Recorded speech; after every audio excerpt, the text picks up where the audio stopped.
전 세계의 과학자들은 이것을 몇 세기 동안이나 놓쳐왔습니다. 늘 우리의 몸속에 있었음에도 이것의 존재를 전혀 눈치채지 못했죠. 그동안 과학자들은 지구의 깊은 바다를 탐험하고 먼 우주의 별을 연구하면서 세상의 비밀을 하나씩 밝혀내왔지만 정작 우리 몸에 숨겨져 있던 비밀에 대해선 전혀 모르고 있었던 겁니다. 최근에 과학자들은 우리의 머릿속에 숨겨져 있던 미지의 기관을 하나 발견했는데요. 이곳에는 원래 아무것도 없는 것으로 생각되어 왔지만 사실 무언가가 자리 잡고 있었습니다. 사실 이 기관은 완전히 우연한 계기로 발견되었습니다. CT 장비를 이용해 한 암 환자를 스캔하는 과정에서 정말로 우연하게 발견된 건데요. 이 새로운 기관은 비인두라는 부위 뒤쪽 깊은 곳에 숨어 있었습니다. 이 기관의 정체는 바로 침샘입니다.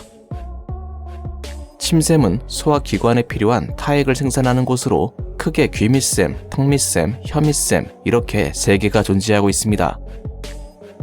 이 외에도 눈으로는 볼 수 없지만 약 1000개의 아주 미세한 침샘들이 목구멍과 입안의 점막 조직 전체에 흩어져 있죠. 이것이 그동안 과학자들이 알고 있던 인간이 가지고 있는 침샘의 전부입니다. 그런데 얼마 전에 몇 세기 동안 그 누구도 상상할 수 없었던 새로운 침샘이 발견된 겁니다.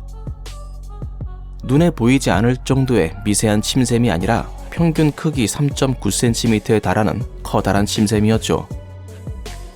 3.9cm 정도면 눈에 쉽게 보일 정도의 크기인데 왜 이제서야 발견된 걸까요?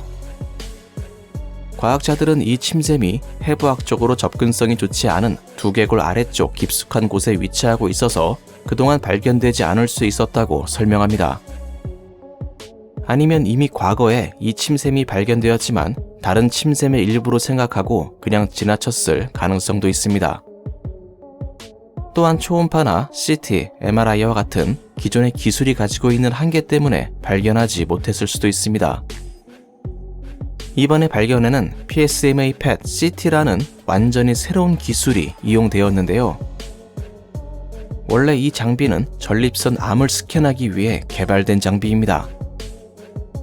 환자에게 특수한 포도당 주사를 주입한 뒤 이 장비로 스캔하게 되면 몸에 있는 종양들이 뚜렷하게 보이게 되죠. 과학자들은 이 장비를 이용해 암 환자를 조사하는 과정에서 비인두 쪽에 숨겨져 있던 침샘을 우연히 발견하게 된 겁니다. 전혀 예상하지 못했던 발견이었기 때문에 과학자들도 정말 깜짝 놀라고 말았습니다. 하지만 검사 결과가 잘못되었을 수도 있고 어쩌면 이 환자만 특별하게 이 침샘을 가지고 있을 가능성이 있습니다. 그래서 과학자들은 새로운 침샘을 검증하기 위해 99명의 환자를 추가로 조사하기 시작했는데요. 조사 결과 99명 모두에게서 이 침샘을 발견할 수 있었습니다.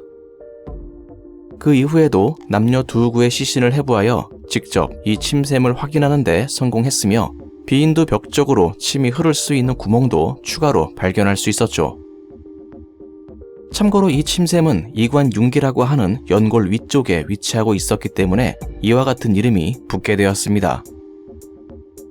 이 침샘은 현재 해부학도에 없는 완전히 새로운 기관이기 때문에 조만간 인체 해부학도의 수정이 이루어질 예정입니다. 과학자들은 이번의 발견이 미래의 암 치료에 매우 중요하게 적용될 것으로 생각하고 있는데요. 암의 치료를 위해 사용되는 방사선은 침샘을 손상시킬 가능성이 있습니다. 실제로 과학자들이 700여 명의 암 환자 진료 기록을 조사해본 결과 이러한 분비샘에 방사선이 많이 유입될수록 부작용도 비례해서 증가된다는 것을 발견했죠. 지금까지는 그 누구도 이 침샘의 존재를 알지 못했기 때문에 그 위험성이 그대로 노출되고 있었습니다. 하지만 이번의 발견으로 암 환자를 치료하는 과정에서 발생할 수 있는 부작용을 더욱 줄일 수 있게 되었습니다. 그리고 과학자들은 수세기 동안 숨겨져 있던 우리 몸의 비밀에 대해서도 새롭게 알게 되었습니다.